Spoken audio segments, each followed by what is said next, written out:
Hello guys, welcome to Pix Anime. ये Dan Da Dan का 12वां एपिसोड है। दोस्तों, एपिसोड स्टार्ट होता है और हम देखते हैं ये तीनों हाना को सेको के पास ले आए हैं और उससे रिक्वेस्ट कर रहे हैं कि वो हाना को यहाँ रहने दे। सेको बोलती है तो इसको अपने घर पे रखो ना, और ओकारुन बोलता है मैं नहीं रख सकता। मोमो बोलती है हमारे पास तो एक कैट है ही, तो इसको भी रख लेते हैं ना। ये सुनकर टर्बो ग्रैनी बोलती है मुझे इन सब के साथ मिक्स मत करो। सेको पूछती है कि उस मेल एनाटॉमी मॉडल का क्या हुआ। मोमो बोलती है वो केमिस्ट्री रूम में वापस चला गया है। मोमो बताती है कि उसने बोला था कि वो वहाँ बिना किसी प्रॉब्लम के रहेगा, बस उसे चाहिए कि हाना सेफ रहे। लेकिन वो रात में स्कूल से यहाँ आएगा हाना से मिलने। ये तीनों रिक्वेस्ट करते हैं सेको से, और सेको हाना से बोलती है तुम दोनों लवी डवी होना, पर नेबर्स को परेशान मत करना। सेको फिर पूछती है कि गोल्डन बॉल का क्या हुआ। मोमो बोलती है कि वो बस एक नॉर्मल सी बॉल थी, सजावट वाली। हम ये भी देख पाते हैं कि टर्बो ग्रैनी जीजी को मार रही होती है। फिर सेको मोमो से बोलती है टेबल निकालो, हम अब खाना खाएंगे। मोमो टेबल निकाल रही होती है और जीजी उससे बोलता है तुम तो काफी स्ट्रांग हो। अब मुझे समझ आया कि आंटी ने तुम्हें एक्सॉर्सिज्म करने के लिए क्यों बोला। जीजी ओकारुन की भी तारीफ करता है कि उसका ट्रांसफॉर्मेशन बहुत कूल था। फिर जीजी मोमो को हेल्प ऑफर करता है, लेकिन वो अपनी फनी हरकतें करने लगता है और मोमो भी उसे देखकर हंसती है। जीजी फिर मोमो के सर पे से डस्ट हटाता है और ये देखकर ओकारुन को जीजी से जेलसी हो रही थी। ओकारुन को याद आता है टारो की बात जो उसने हाना से कही थी कि वो उसके लिए कुछ भी कर सकता है। फिर ओकारुन भी जाता है मोमो के पास और उसके सर से डस्ट हटाता है। ओकारुन फिर वो टेबल नीचे रखता है और वो जीजी के आसपास घूमने लगता है गाना गाते हुए। फिर जीजी भी ओकारुन के आसपास घूमने लगता है और बाद में वो दोनों मोमो के अगल बगल घूमने लगते हैं। उनके शोर से परेशान होकर सेको उन्हें डांटती है और सेको मोमो से बोलती है कि इस वीकेंड तुम जीजी के साथ उसके घर पे रहोगी तो तुम अपना अंडरवेयर और बाकी सामान पैक कर लो। मोमो बोलते हैं आप ये सब इन दोनों के सामने क्यों बोल रही हो। ओकारुन पूछता है कि मोमो जीजी के घर पर क्यों रहेगी। मोमो बोलती है मैंने तुम्हें बताया नहीं क्या, जीजी का घर कर्स्ड है और वो चाहता है उसे एक्सॉर्सिस करवाना, इसलिए वो यहाँ आया है। ओकारुन फिर बोलता है मोमो से क्या तुम वहाँ अकेले जाने की सोच रही थी। मोमो बोलती है नहीं, मैं तुमसे पूछने वाली थी साथ चलने के लिए, मुझे भी थोड़ा अजीब लग रहा है ये सब अकेले करना। ओकारुन बोलता है चलते हैं और इस काम को जल्दी खत्म करते हैं ताकि जीजी अपने घर वापस जा सके। नेक्स्ट हम देखते हैं रात के 12:30 बज रहे हैं और स्कूल में कुछ बच्चे अभी भी हैं मस्ती करने के लिए। ये बच्चे यहाँ आए हैं उइजा बोर्ड खेलने। फिर वो देखते हैं कॉरिडोर में टारो भागता हुआ आ रहा है और टारो खिड़की से कूदकर स्कूल से बाहर निकल जाता है। टारो जा रहा है हाना से मिलने, लेकिन जाते हुए उसे एक ट्रक ठोक देता है और टारो पूरा टूट जाता है। यहाँ मोमो हाना के साथ इंतजार कर रही है टारो का और अभी सुबह के 4 बज रहे हैं। मोमो हाना से बोलती है मैं तुम्हारे साथ उसका वेट करूंगी, मुझे यकीन है कि वो जरूर आएगा। अब सनलाइट भी आ गई है और सनलाइट के साथ साथ टारो भी आ जाता है। हम देखते हैं मोमो को जो कि सो रही होती है और जब वो उठती है वो देखती है टारो और हाना को। टारो मोमो को थैंक यू बोलता है जो कुछ भी वो कर रही है हाना के लिए। फिर हम देखते हैं जीजी को जो कि सो ही नहीं पा रहा है क्योंकि उसे ये स्पिरिट हॉन्ट कर रही है। नेक्स्ट हम देखते हैं ये तीनों जीजी के घर जा रहे हैं और मोमो और ओकारुन कार्ड गेम खेल रहे होते हैं और मोमो ओकारुन से जीत जाती है। जीजी फिर अपना बैग खोलता है जिसमें बहुत सी कैंडीज होती हैं और उसमें कुछ ऐसी कैंडीज भी थी जो मोमो बचपन में खाया करती थी।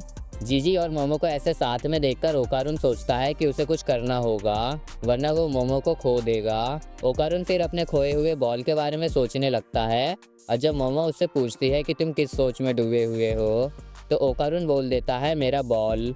ये सुनकर मोमो हंसने लगती है और बोलती है तुम अपने बॉल के बारे में कुछ ज़्यादा ही सोच रहे हो। जीजी फिर बोलता है क्या डर्टी जोक्स इतने पॉपुलर हो गए हैं। मोमो बोलती है ऐसा नहीं है। जीजी फिर अपनी हरकतें करने लगता है जिसे देखकर मोमो हंसने लगती है, लेकिन मोमो और जीजी को क्लोज आते देख ओकारुन को अच्छा नहीं लग रहा था और वो चिल्ला के बोलता है कि अब मैं सुचिनोकोस के बारे में बात करूंगा। मोमो बोलती है मुझे भी सुनना है। फिर ओकारुन उन्हें बताने लगता है एलियंस के बारे में। जीजी फिर बोलता है मेरे विलेज में भी एक कहानी है एक बड़े से सांप के बारे में। एक श्राइन जिसको 200 साल पुराना माना जाता है वो उस सांप की पूजा करते हैं, उसे कहा जाता है सुचिनोको स्नेक। मोमो बोलती है हम उस श्राइन में जाएंगे, मुझे भी देखना है उस बड़े से सांप को। ओकारुन फिर बोलता है कि एक ममीफाइड काप्पा भी है जिसको एक श्राइन पूजता है। जीजी बहुत इंटरेस्ट लेने लगता है इन चीज़ों में। और ये देखकर ओकारुन जीजी को और कुछ बातें बताता है। ओकारुन मन में सोच रहा होता है कि ये पहली बार है कि उसने किसी से इतनी बात की है मोमो को छोड़कर। जीजी बोलता है ओकारुन से कि तुम तो काफी कुछ जानते हो इन सब चीजों के बारे में, तुम्हारी रिस्पेक्ट एज अ फ्रेंड मेरी नजरों में और बढ़ गई है। ओकारुन बोलता है हम फ्रेंड्स हैं। जीजी शौक में बोलता है क्या तुम मुझे अपना दोस्त नहीं मानते? तुम मोमो के दोस्त हो तो क्या तुम मेरे दोस्त नहीं बन सकते? ओकारुन बोलता है मैं थोड़ा ऑकवर्ड हूँ। ये तीनों पहुंच जाते हैं उस सिटी में जहाँ जीजी रहता है और मोमो वहाँ पर हॉट स्प्रिंग्स देखकर काफी खुश होती है। ये तीनों जा रहे होते हैं जीजी के घर की तरफ। जीजी बताता है कि मेरे डैड यहाँ काफी हॉट स्प्रिंग्स वालों को जानते हैं। मोमो बोलती है तुम्हारे डैड तो टीचर थे ना? जीजी बताता है कि वो वोल्केनोस पर रिसर्च करते थे यहीं के कॉलेज में, इसलिए हम यहाँ शिफ्ट हुए थे। मोमो बोलती है वो वोल्केनो इरप्ट तो नहीं होगा? जीजी बताता है कि वो वोल्केनो 200 साल पहले इरप्ट हुआ था। हम ये भी देखते हैं कि इन तीनों पर कुछ लोग नज़र रखे हुए हैं। जीजी फिर उन्हें दिखाता है लंबी सीढ़ियाँ और इन सीढ़ियों को चढ़ के आएगा जीजी का घर। ये तीनों सीढ़ियाँ चढ़ के ऊपर जाते हैं और देखते हैं और सीढ़ियाँ। जीजी तेजी से चढ़ने लगता है बिना किसी प्रॉब्लम के, लेकिन मोमो और ओकारुन बहुत थक गए थे। ये तीनों फाइनली पहुंचते हैं जीजी के घर पे। जीजी मोमो से पूछता है क्या तुम्हें कुछ अजीब लग रहा है इस घर को देखकर? मोमो बोलती है मुझे कुछ अजीब नहीं लग रहा। जीजी बोलता है जितने भी स्पिरिट मीडियम्स आए थे उन्होंने घर को देखते ही बोला कि ये घर कर्स्ड है। ये तीनों घर के अंदर जा रहे होते हैं और हम देखते हैं कि इन तीनों पर कुछ लोगों ने नज़र रखी हुई है। घर के अंदर ये तीनों हर जगह पर जाकर देखते हैं लेकिन मोमो को कुछ अजीब फील नहीं होता। मोमो फिर टीवी देखने लगती है और बोलती है मैं तो बोर हो रही हूँ। ओकारुन फिर जीजी को देखता है और जीजी बोलता है मैं झूठ नहीं बोल रहा था, इस घर में सचमुच कुछ अजीब है। मोमो बोलती है हो सकता है वो स्पिरिट अभी छुपी हुई हो। अगर स्पिरिट्स की पावर बहुत कम हो तो उन्हें नोटिस करना बहुत मुश्किल होता है, पर अगर वो मेरे सामने आ गया तो उसे हराना बहुत आसान होगा। ये सुनकर जीजी बहुत खुश होता है।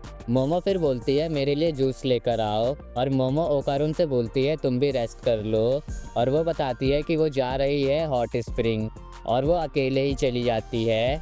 जीजी जूस लेके आता है और वो देखता है कि मोमो गायब है। ओकारुन उसे बताता है कि मोमो हॉट स्प्रिंग गई है। जीजी फिर बोलता है क्या तुम मेरे साथ सॉकर खेलोगे? नेक्स्ट हम देखते हैं ये दोनों खेल रहे होते हैं और जीजी ओकारुन को सिखा रहा है कि कैसे सॉकर खेला जाता है। ओकारुन सोच रहा होता है कि अगर वो अभी प्रैक्टिस करेगा तो वो मोमो को दिखा पाएगा कि उसे सॉकर खेलना आता है। जीजी फिर ओकारुन से पूछता है क्या तुम मोमो से प्यार करते हो? नेक्स्ट हम देखते हैं मोमो को जो कि हॉट स्प्रिंग में होती है।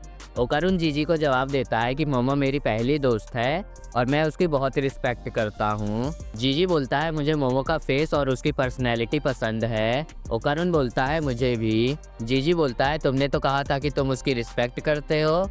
ओकारुन बोलता है हाँ मुझे वो पसंद है और मैं उसकी रिस्पेक्ट करता हूँ। जीजी फिर बोलता है मुझे मोमो की आंखें भी पसंद हैं। ओकारुन फिर बोलता है मुझे मोमो का माउथ पसंद है और ये दोनों ऐसे ही मोमो के लिए लड़ते हैं। जीजी बोलता है मैं मोमो का बचपन का दोस्त हूँ और ओकारुन को याद आता है ये वाला इंसिडेंट और फिर ओकारुन शर्माने लगता है। मोमो हॉट स्प्रिंग में होती है और वो देखती है कि कुछ मैन भी हॉट स्प्रिंग में आ रहे हैं। ये दोनों थक जाते हैं मोमो के बारे में बात करते करते और जीजी बोलता है चलो हाथ मिलाए हमारी दोस्ती के नाम पे, लेकिन जीजी ओकारुन को पकड़ लेता है और ओकारुन फिर जीजी से बोलता है रुको और उसे घर में कुछ दिखाता है और बोलता है वहाँ पर तो कोई रूम नहीं है तो ये कहाँ से आया। सीन शिफ्ट होता है मोमो पे। एक आदमी उससे बोलता है कि तुम कोएड बाथ में आ गई हो और मोमो देखती है जिस बोर्ड पर ये लिखा हुआ था वो बोर्ड एकदम खराब हालत में है। ओकारुन और जीजी उस रूम में जाने का रास्ता ढूंढने लगते हैं और मोमो भी सोच रही होती है कि वो यहाँ से कैसे निकले। जीजी बोलता है इस दीवार को तोड़ते हैं और उधर एक आदमी मोमो से बोलता है क्या तुम गेटर्स के बारे में जानती हो? मोमो बोलती है वो एलिगेटर्स। वो आदमी बोलता है वो वाला गेटर नहीं, गेटर उन लोगों को कहा जाता है जो लोग कोएड बाथ में वुमन को टारगेट करते हैं।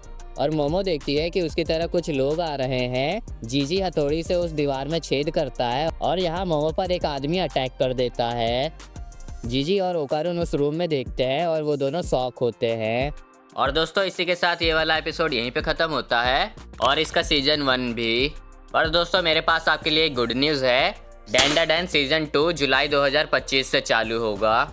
एपिसोड अच्छा लगा हो तो लाइक करना और चैनल को सब्सक्राइब करना। Thanks for watching guys.